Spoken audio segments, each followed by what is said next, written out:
ঈদ মোবারক। আবারও মার্কিন এয়ারক্রাফট ক্যারিয়ারের মধ্যে মিসাইল নিক্ষেপ করছে। ব্যাপকভাবে এয়ারক্রাফট ক্যারিয়ারটি ক্ষতিগ্রস্ত হয়েছে। দেখুন, পুরো বিস্তারিত জানতে পারবেন। যদিও আমেরিকা বলেছে এটা দুর্ঘটনাবশত হয়েছে, যান্ত্রিক গোলযোগের কারণেই এই এয়ারক্রাফট ক্যারিয়ারের মধ্যে আগুন ধরেছে। ইরান জানিয়েছে তাদের একটি মিসাইল সেখানে হিট করেছে, যার ফলে এয়ারক্রাফট ক্যারিয়ারের মধ্যেই আগুন ধরে গেছে। শুধু এয়ারক্রাফট ক্যারিয়ার নয়, গত 24 ঘন্টায় আমেরিকার 4টি যুদ্ধ বিমানকে ভূপাতিত করে ইরান যেন তার জাত চিনাচ্ছে।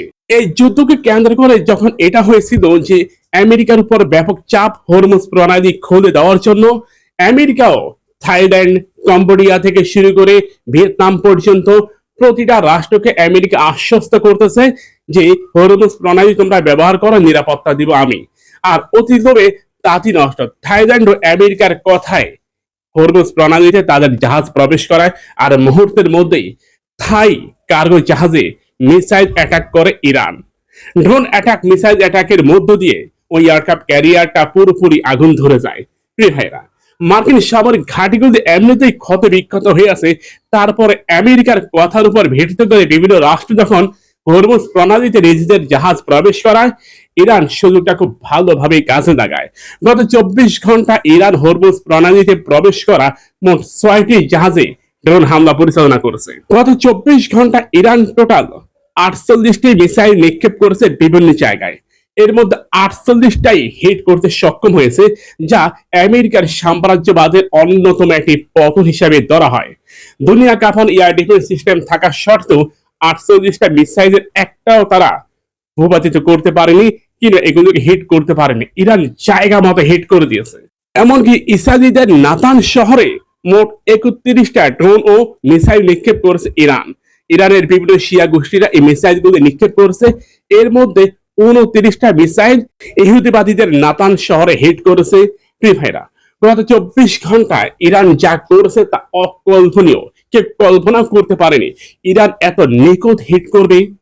আমেরিকার ঊর্ধ্বতন সামরিক কর্মকর্তা মিখাইল জনসন, তিনি আমেরিকার নৌবাহিনীর উপর ব্যাপক ক্ষোভ প্রকাশ করছেন। তিনি বললেন, নৌবাহিনীর কর্মকর্তারা সঠিক দায়িত্ব পালন করতেছে না, নাকি এগুলিকে রাডারে শনাক্ত করতে পারতেছে না।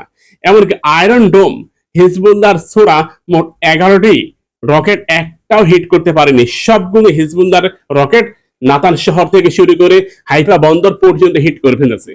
মানে রীতিমতো অসহায়ের মতো আত্মসমর্পণ করা বাকি। ডোনাল্ড ট্রাম্পের চেহারা হয়তো টিভি সেটের সামনে আপনারা দেখতেছেন। দেখুন, একজন মার্কিন সেনা কর্মকর্তা মার্কিন ঘাঁটি তিনি পরিদর্শন করতেছেন, ধ্বংসস্তূপে মার্কিন ঘাঁটি তিনি পরিদর্শন করতেছেন।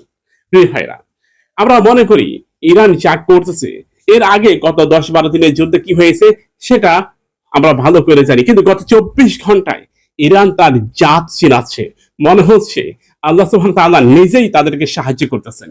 ইরান মিসাইল নিক্ষেপ করতেছে আর মিসাইলগুলো জায়গা মতো হিট করতেছে। ভাই, তাদের যেই প্যাট্রিয়ট মিসাইল, তাদের থার্ড এয়ার ডিফেন্স সিস্টেম কিংবা ইসরায়েলিদের আয়রন ডোম কোনোটাই কাজে আসে না, সবকিছু যেন বেকার বসে আছে।